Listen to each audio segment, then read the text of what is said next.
My name is Sofia Martinez, and for the past 3 years, my family has treated me like their greatest disappointment. Every holiday gathering, every birthday party, every casual family dinner becomes another opportunity for them to remind me that I'm the black sheep who threw away her future. The turkey was golden brown, the cranberry sauce perfectly tart, and the tension thick enough to cut with a carving knife. Aunt Carmen had outdone herself with the Thanksgiving spread, but as usual, the real feast was the serving of judgment that came with dessert. Sophia still doesn't have a real job, my cousin Miguel announced to the table, his voice carrying that particular brand of smugness that came with his recent promotion to partner at Uncle Eduardo's law firm. 3 years since she dropped out, and she's still playing around with those computer classes. I kept my eyes on my plate, methodically cutting my turkey into perfect squares. The computer classes were actually advanced cybersecurity certifications that the FBI had required for my deep cover assignment, but explaining that would blow 2 years of meticulous identity construction. Uncle Eduardo leaned back in his chair, his gold watch catching the candlelight. As the most successful member of our extended family, his word carried weight, and he knew it. "It's embarrassing, Mija," he said, shaking his head at me. "Your cousins are building careers, buying houses, making something of themselves. And you're still living like a college student." My mother shifted uncomfortably beside me. She'd been fielding questions about my situation for months now. "Sophia's figuring things out," she said weakly, but even she sounded like she'd given up hope. "Figuring what out?" Eduardo's voice grew louder, more theatrical. He was performing now, enjoying his audience. "She had a full scholarship to law school. Full ride. And she threw it away for what? To take computer classes at the community college." The table fell silent except for the soft clink of silverware. My teenage cousin Isabella looked up from her phone, sensing drama. My grandfather, seated at the head of the table, just shook his head sadly, like I was a problem that couldn't be solved. "You're embarrassing us," Eduardo continued, his face flushed from wine and righteous indignation. "When people ask about my niece, what am I supposed to say? That she's a college dropout with no real job? That she's wasting her life playing with computers?" I set down my fork carefully, my hands steady despite the anger building in my chest. 3 years of this. 3 years of biting my tongue, while I built a case that would put some of Eduardo's biggest clients behind bars. 3 years of watching him parade around as the family success story, while I documented his money laundering operation one transaction at a time. "Maybe she'll figure it out eventually," Miguel added with a shrug. "Some people are just late bloomers." That was rich, coming from someone whose idea of hard work was billing clients for lunches that lasted 3 hours. "I worry about you, Mija," Aunt Carmen said, her voice dripping with false concern. "You're 28 now. When are you going to get serious about your life?" I looked around the table at their faces. Disappointed, superior, pitying. They had no idea that while they were gossiping about my failures, I'd been wearing a wire to family gatherings for 8 months. They didn't know that every conversation, every casual mention of Eduardo's business dealings, every phone call I overheard was being recorded and analyzed by a team of federal prosecutors. "You could still go back to school," my mother suggested hopefully. "It's not too late to finish your degree." Eduardo waved her off. "She won't. She's given up. Some people just don't have what it takes to succeed in the real world." I stood up slowly, folding my napkin beside my barely touched plate. "You're right, Uncle Eduardo," I said quietly. "I should definitely get more serious about my life." His eyebrows raised, surprised by my agreement. "Finally, she listens to reason. Starting tomorrow morning, actually," I continued, pulling on my jacket. "I have some important work to catch up on." "Work?" Miguel scoffed. "What work?" "Debugging someone's laptop." I smiled, the first genuine smile I'd managed all evening. "Something like that." The next morning, I woke up at 4:30 a.m. and put on my best black suit. Not because I was trying to look professional. I'd been professional for 3 years while they thought I was a failure. But because today, I wanted to look like exactly what I was, a federal agent about to make the biggest arrest of her career. I met Agent Rodriguez and Agent Chin in the parking lot of Starbucks 2 blocks from Eduardo's firm. Rodriguez handed me the final warrant, freshly signed by Judge Patterson at 6 a.m. "You sure you're ready for this, Martinez?" Rodriguez asked, adjusting his earpiece. "It's going to get complicated when they realize your family." I looked at the warrant, Eduardo's name printed in official black letters under charges of conspiracy, money laundering, and racketeering. 3 years of my life had led to this moment. 3 years of enduring their condescension while I gathered the evidence that would destroy everything Eduardo had built. "I've been ready since Thanksgiving dinner," I said. The law firm of Valdez, Morrison and Associates occupied the top 3 floors of a sleek downtown building. Eduardo had chosen the location carefully. Impressive enough to intimidate clients, expensive enough to signal success. The marble lobby, the imported Italian leather furniture, the wall of awards and accolades. All of it purchased with money that had been filtered through shell companies and offshore accounts. We took the elevator to the 15th floor in silence. I could feel my heart beating steadily, but it wasn't nerves. It was anticipation. The receptionist, a young woman named Patricia who'd always been polite to me during family visits, looked up in confusion when she saw me walking through the glass doors flanked by 2 men in dark suits. "Sophia? What are you doing here? Is everything okay?" I showed her my badge, watching her face change as the reality sank in. "Special Agent Sofia Martinez, FBI. I need to speak with Eduardo Valdez immediately." Patricia's mouth opened and closed like a fish. She reached for the phone, then stopped, clearly unsure of protocol when your boss's niece turns out to be a federal agent. "He's in the conference room," she said weakly, pointing down the hall. The conference room was Eduardo's pride and joy.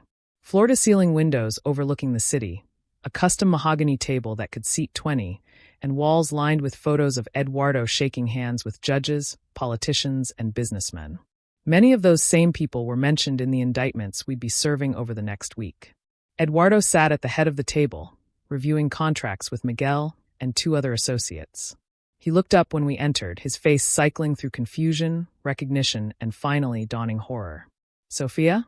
What the hell are you doing here? And who are these people?" I pulled out my badge and held it up where everyone could see it. "Eduardo Valdez, you're under arrest for conspiracy to commit money laundering, racketeering, and wire fraud." The room erupted. Miguel knocked over his coffee cup, sending papers scattering. One of the associates actually stood up and backed toward the window like he was considering jumping. Eduardo just sat there, staring at my badge like it was written in a foreign language. "This is a joke," he said finally. "You're a college dropout. You take computer classes." "I'm a special agent with the FBI's Financial Crimes Unit," I said, reading from the warrant. "And I've spent the last 3 years documenting your operation." Agent Rodriguez stepped forward with the handcuffs while Agent Chin began reading Eduardo his Miranda rights. But Eduardo wasn't listening. He was staring at me with the same expression he'd worn last night when he called me an embarrassment. "You're lying," he said. "This is impossible. You're nothing. You're a failure." The conference room door opened, and Director Patricia Kellerman walked in. I'd been reporting directly to her for 2 years, but Eduardo had never met her. She was exactly the kind of woman he would normally try to impress. Powerful, impeccably dressed, radiating authority. "Agent Martinez," she said, nodding at me with obvious pride. "Outstanding work on this case." Eduardo's eyes widened. "Agent." Director Kellerman looked at him with the cold professionalism she reserved for criminals. "Mr. Valdez, Agent Martinez has been our lead undercover operative on this investigation. She's one of our best agents." The color drained from Eduardo's face completely. "Best agents. 3 years of flawless deep cover work," the director continued. "Every family gathering, every dinner, every casual conversation you thought you were having with your unemployed niece. All of it was being recorded and analyzed by our financial crimes team." Miguel, who'd been silent until now, suddenly found his voice. "You mean when she was asking about our clients, about the offshore accounts?" "She was gathering evidence," Director Kellerman finished. "Evidence that will put several of your clients in federal prison, along with anyone who helped facilitate their money laundering." As Agent Rodriguez cuffed Eduardo, I could see him trying to process everything. Every family dinner where I'd sat quietly while he bragged about his success. Every time he'd asked me to help with his computer problems, and I'd had access to his files. Every phone call I'd answered when his secretary was at lunch. "This is entrapment," he said desperately. "She's family. She can't." "Agent Martinez followed all proper protocols," Director Kellerman said firmly. "She's been under deep cover for 3 years, with full authorization and oversight. Everything she gathered is admissible evidence." As they led Eduardo toward the door, he turned back to look at me one more time. "But you dropped out of law school. You were working at a coffee shop." "Cover job," I said simply. "The FBI placed me there so I'd have a believable reason for my schedule and income level." The computer classes?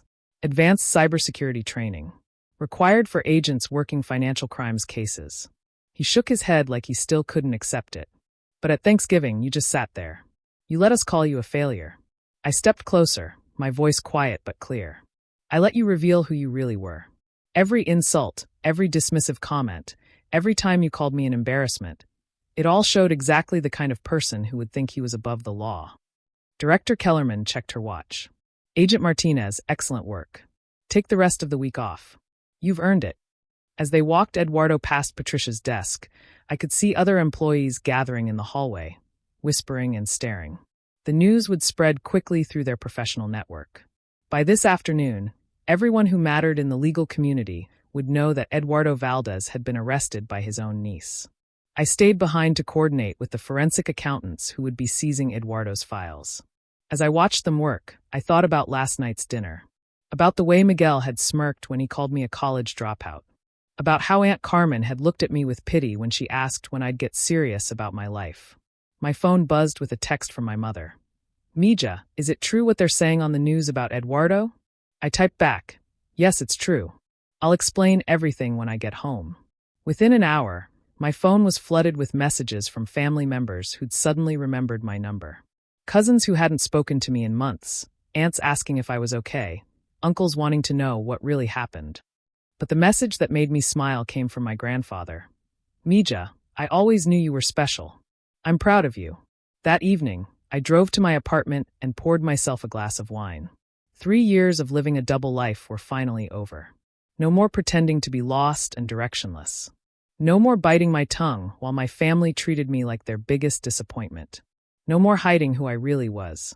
My apartment was small but comfortable, nothing like the luxury Eduardo flaunted. But it was mine, paid for with my FBI salary, while he'd thought I was struggling to make rent at a coffee shop. The walls were lined with commendations and certificates he'd never seen. Photos of me graduating from the FBI Academy, receiving awards for outstanding service, working cases across the country.